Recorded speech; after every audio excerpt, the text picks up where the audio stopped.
So, hey guys, Chauzu here. This is going to be a bit of a guide to Co-Op Duel, which is the latest mode in OPTC, and yeah, it's a bit of a weird mode. Like, I had no expectations going into this, and with this mode I basically didn't even read what it was about. I wasn't a huge fan of co-op at all, didn't basically play that for a year. And the idea of PvP action in the style of PvE just sounded weird. But yeah, I gave it a try, and I was surprised to see like how few people are able to reach high ranks. Like usually in this game, like we have a bit of a hardcore crowd, and it's getting smaller, but it is still there. So like there's not a booster meta or anything. So me being 24 and I've dropped, like I'm the lowest master 3 rank, which is 50, but there's still only around 30 people. We can see exactly how many there are. Let's see. Yeah, it's exactly 30 people have reached Master 3 after like 2 days, and it's the anniversary, so you'd expect people to play. But yeah, I think it's a bit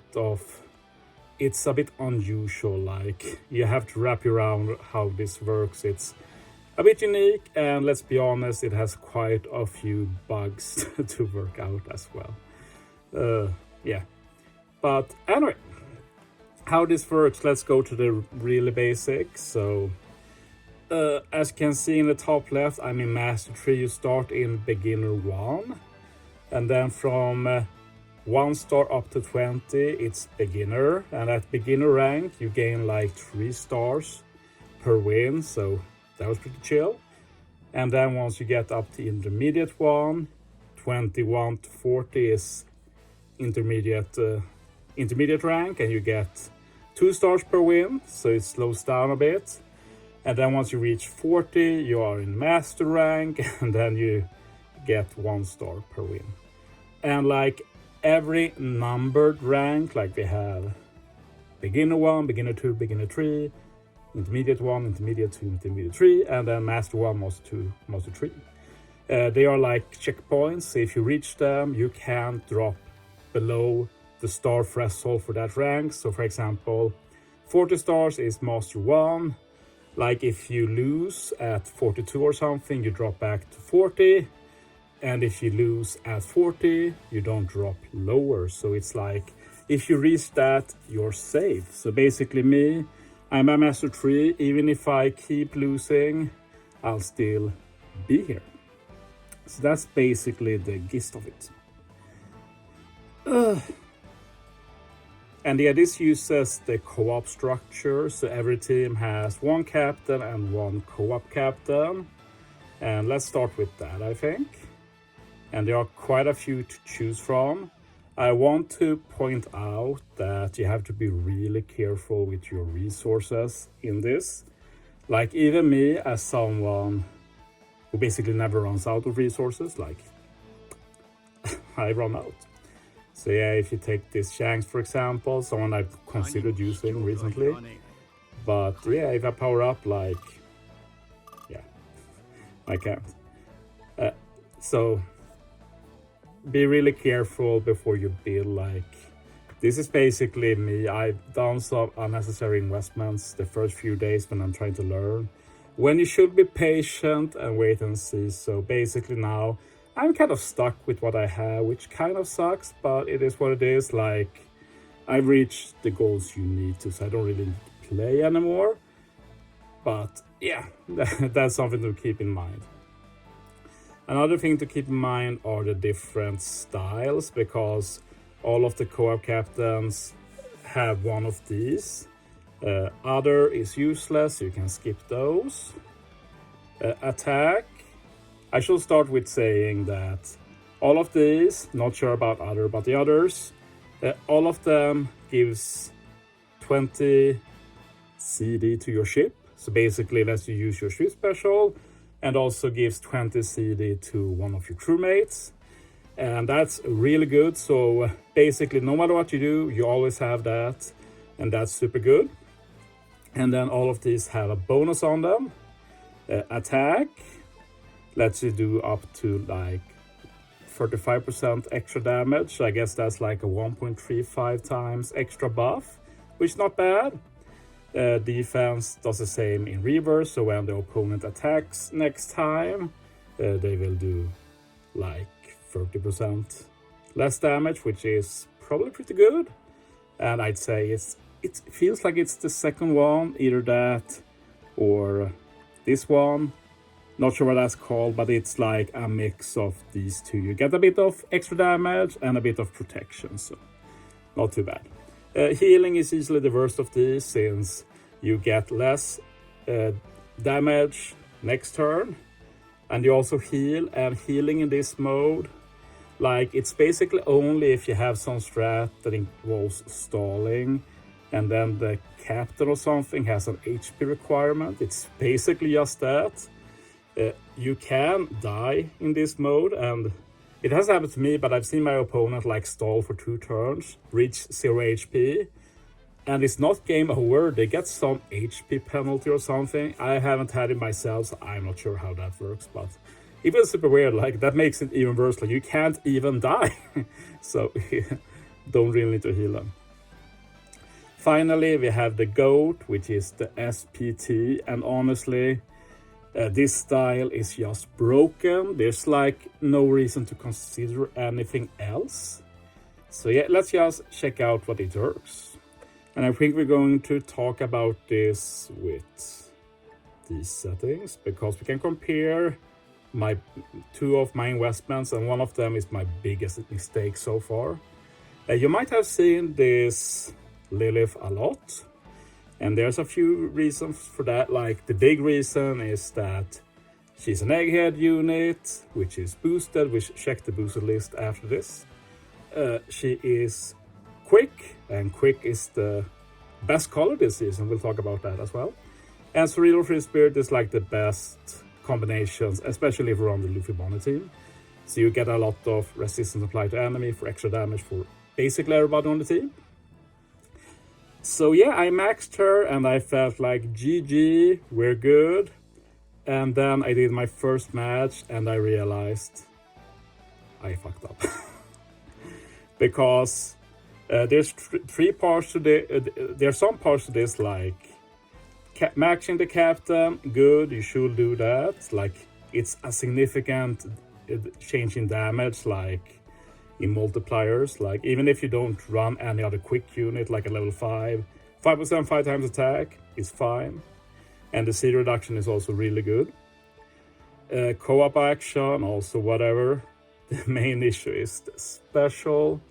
And sometimes you have this OPTC brain where you don't have to think about this stuff. Like, you just max out. Like, in the past, we had like the potential ability with like the perfect lock remover potential ability, one of the most niche ones. Like, sometimes you could think like, maybe that's not always good. Like, it's good to have your orbs locked sometimes, but that's like it in terms of having to think with investments. But here I realized I fucked up bad, because for this style it's optimal to have level 1. Level 1 is by far the best, and that sounds just weird. Like, shouldn't 5 do more? And it does more, but what this does is detrimental. Because look at level 1, you still get the full 20 turns of CD reduction for yourself, for 1 unit and the ship. That doesn't change. Like, if that was a lot lower, this wouldn't have mattered as much. But now the only thing that changes is the reduction of disadvantageous status effects icons. And that sounds really broken. Like, usually we had effects that can remove like 1 effect completely that you choose, but here it's like every bad effects you have, you just remove 2 turns. So it sounds great.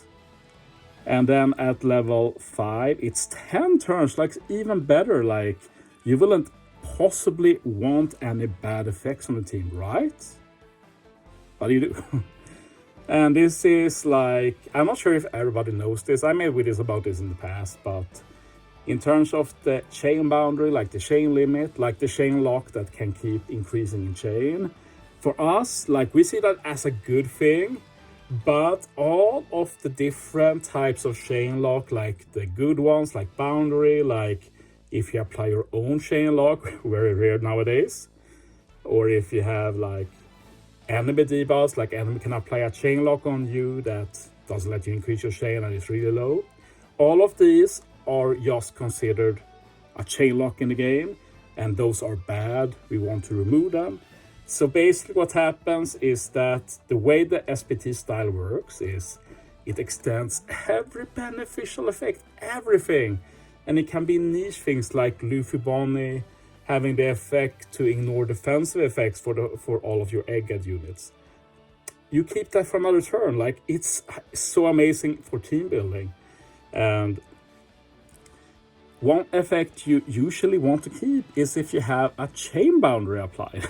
So this makes it very awkward. So basically I was using the Luffy Bonnie team, and I realized that having a quick unit would be really nice. This looks like the best one. And then I invest, and now it's too late. Like, if I use her now and extend the buffs, I remove my chain boundary, so a lot less damage. And there's nothing I can do. I have to wait to pull another Lily. So, like, there might be a future where this is good. Like, it depends on what debuffs we have in the future. But for this particular meta, very bad. So what did I do? Well, I did the second best thing, which is this Shanks. He is definitely worse. He's not Egghead unit, so he doesn't get the extra boost. So he does less damage than the rare recruit Uta, even if this is a level 150 Super Sugo. So yeah, and I ran out of resources, so I can't even max him. And then we had a nice level 1 special. So yeah, do be careful of that. You're going to regret if you invest more than that. So yeah, that's about the co-op captains. And usually what you want to look at with your co-op captain is like, first the classes you run, of course. Then you have to consider colors, what color would you like this to have. It doesn't need to be the same team color as the rest of the team. And then also make sure it's like an Egghead unit, since those are extra buff this season. With that said, we should get into the buffs and look. And this is something I didn't see when I started playing. But there's a really good rule tab. This is basically the best one so far. Basically, like I was playing and I was like, why do some units not have their special ready? But yeah, basically you need to make sure you run Fighter Slasher, Free Spear, Free with Powerhouse units, because they get -6.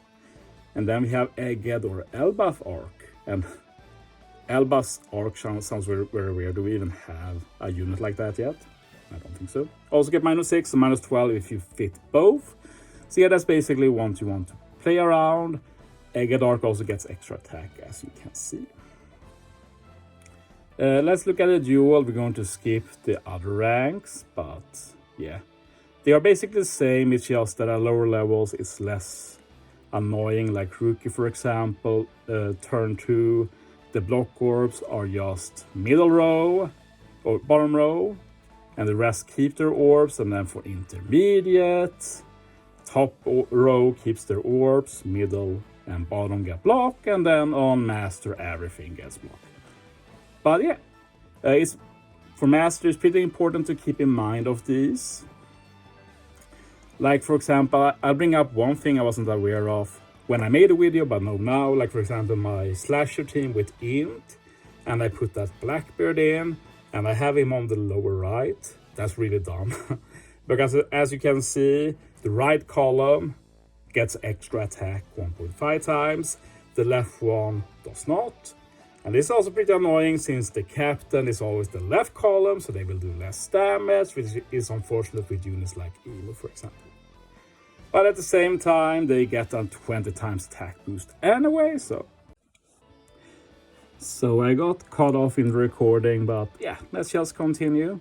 Let's look at the different behaviors. So, at battle 1, you get the attack down. You also get a big super switch reduction basically enables every super swap. Versus is a bit worse, you just 10, so some units are not ready. Like stuff like on my in-slasher team, for example, the Sora and Shanks need some help. Thankfully, Sora helps a lot with his special. But yeah, that's something to keep in mind, versus are not guaranteed. As for Battle 2, one thing to note is that Psy is bad in general. You shouldn't use Psy units. Firstly, you do 30% less damage with Psy units, and then Int is everywhere and they will out-damage you since they don't have that debuff. And Int is just in a better place right now as well than Psy. They have had the more recent big hitting legends and such. So yeah, stay away from Psy units basically. And stage 2 has a full board of block orbs and they are locked. And then final stage we have a 60% damage threshold. So that's the debuffs you have to keep in mind. So it's not a lot. This is mostly damage focused with very minor debuffs to consider.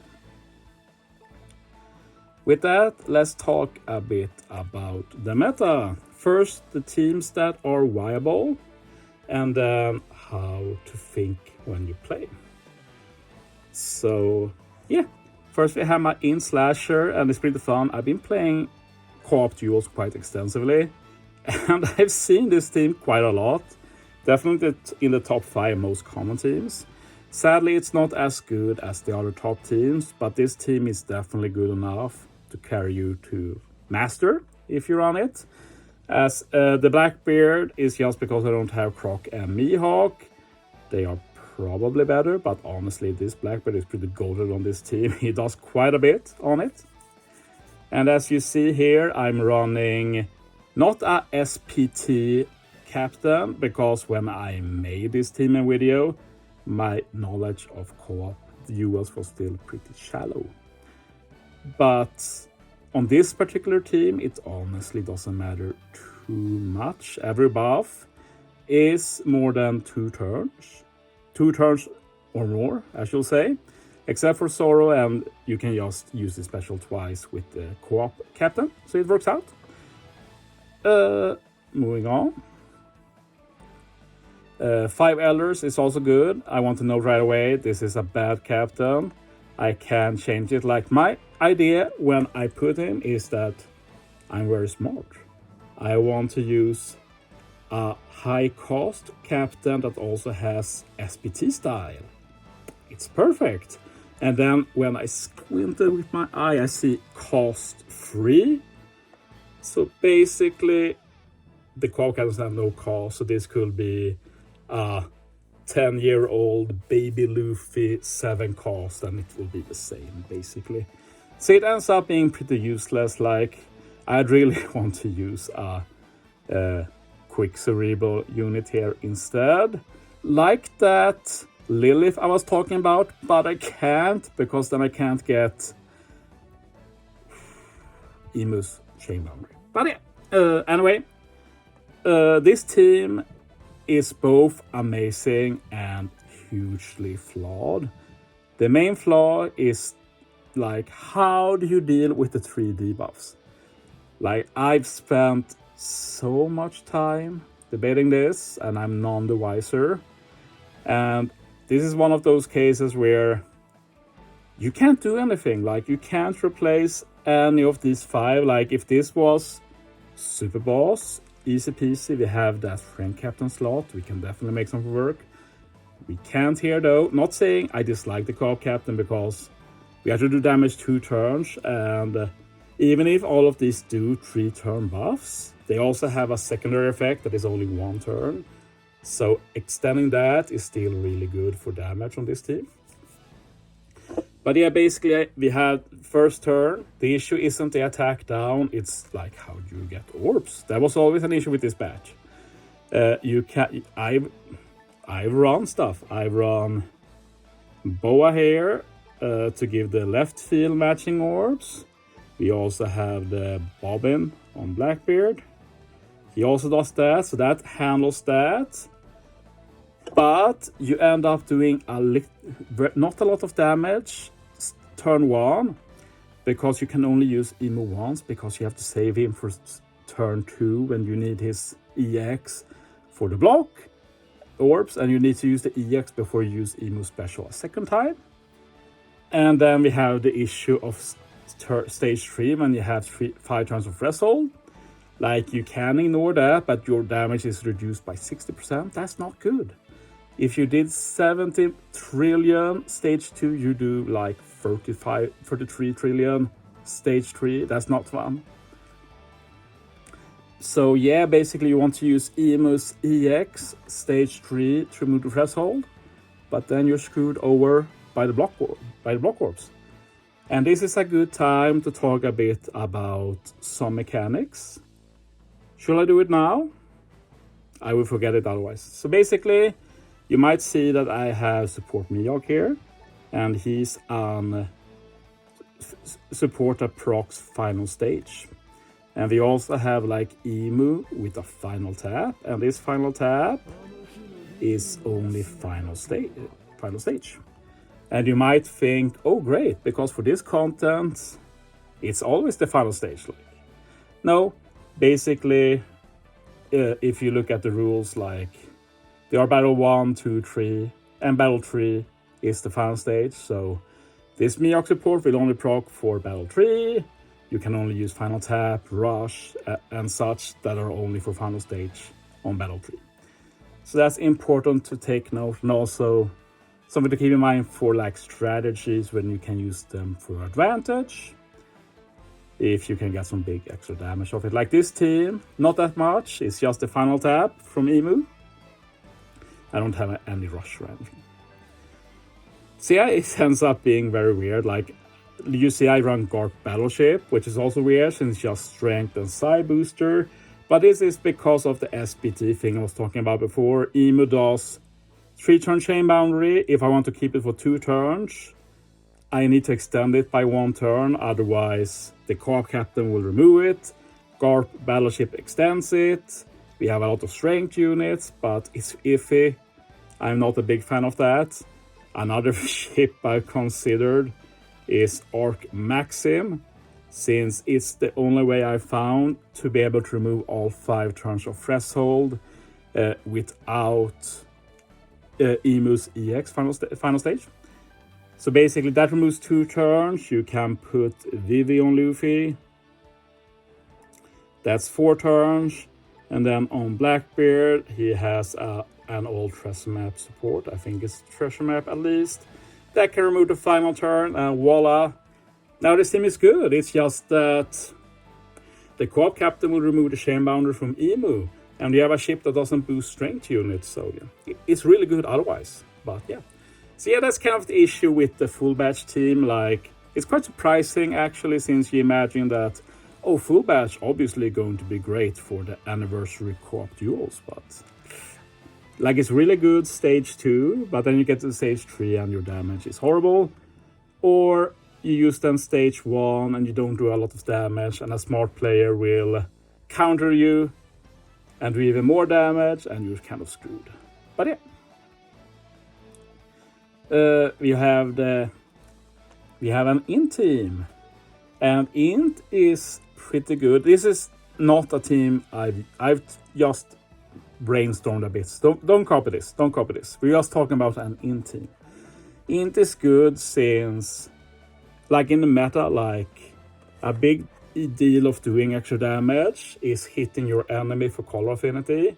And if you run a full int team like this, that's not gonna happen since nobody runs psi units. So you're pretty safe. So basically, if you run an int team, it becomes like, what team has the bigger damage potential? Not like, oh, I can hit your quick unit with this one and do some extra damage and stuff like that. So it becomes a bit easier in this way. You don't have to worry about like manual tap or anything like that. But even on an int team, like, putting some quick units on it is not bad. Honestly, I've been thinking a lot about trying to make a quick team. Let's skip this for now. This is just me brainstorming. I had this fun idea of What if we could use this Shanks and his super type? Yeah, recording or cut again. But basically, yeah, I had this fun idea of using these Shanks and turn the enemy into strength, and like, I do a lot more damage, they do less damage to me if they even keep the strength type. Not sure that will work. I shall try it, or if anybody of you sees this and gets inspired, feel free to try. But yeah, let's talk about Quick in general, and you might wonder, why is Quick good? Basically,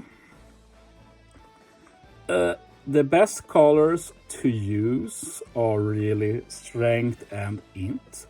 So there are a lot of strength and int. And because a lot of the best teams use strength, having a dex unit is a huge liability. Like, for example, for the full batch team, like this Luffy is one of the few dex units I ever see now.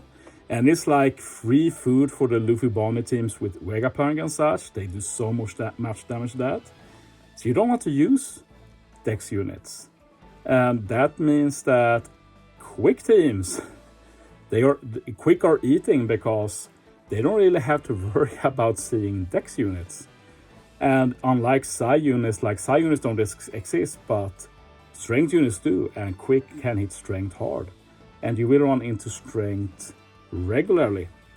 So this is why you see like this Lilith as co-op lead on that Luffy Bonnie and Vegapunk team, because you can just hit other Vegapunk teams really hard. Like if you run Lilith or Shanks in my case, and you face one that has int captain, for example, co-op captain, you're basically screwed, because that Lilith is gonna do so much damage to you. So yeah, basically quick is basically like int, where you don't have to be that scared of taking a lot of damage from color affinity opponents, but you can also threaten a lot of teams that has some of the very good strength units that do exist.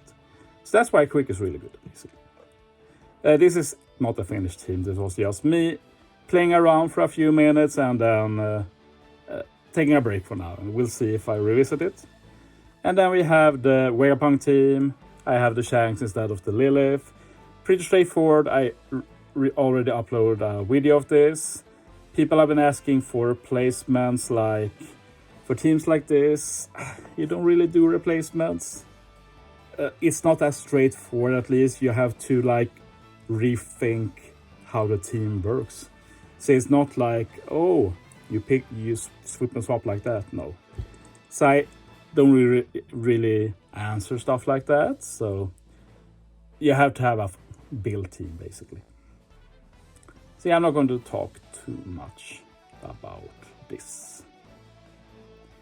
And I was going to talk a bit about the meta. We talked a bit about colors. So let's talk a bit about meta, about going first and second and stuff like that. And I talked about it quite a bit because for some reason, I have no idea, I basically always start first. I don't know if like the stars influence it, since as we talked about in the beginning, I have a lot of stars compared to other people. Does that mean I'm more likely to start first? Because I refuse to believe this is pure RNG, because literally today I've only been second once. And it was against an opponent with less stars than me, so that kind of ruined my idea that I have to be first, because clearly I don't. But at the same time today, like 25 matches, 24 first, 1 second. And trust me, always being first is a nightmare. Like if you go second, like let's imagine a scenario where this team faces each other. So I'm using this team, my opponent uses this team, I go first. I've tried a lot of strats, but basically going first often feels like I'm not a big chess person, but I know that there are some scenarios in chess when you get to a point where you can't lose if you keep your mind to it, check what your opponent do, react accordingly. If you do that, you can't lose. So basically, I've tried like just one tap. Don't try and do damage. Go on. What does the opponent do then? Well, they can just use one special. And on a team like this, like using a Luffy Bond or even just using Shanks' Co-Op can be the edge you need to do a bit more damage. But that means you win 1 out of the 3 for basically free.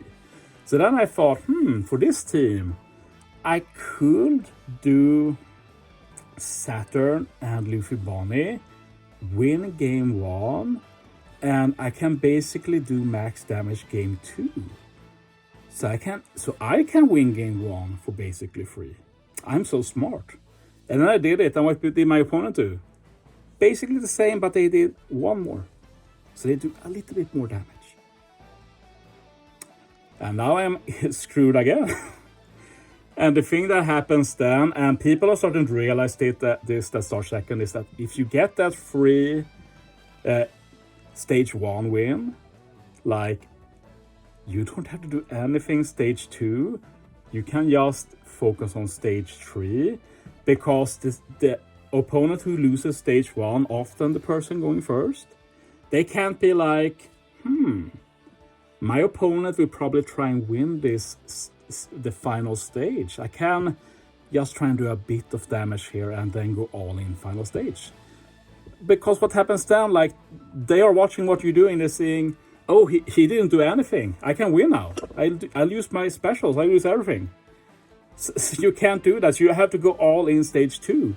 And they can just one tap because they got stage one for free. And then we have final stage, where you will probably do some good damage, since you build around specials that can do damage multiple stages. You have the SPT style captain to extend, stuff like that.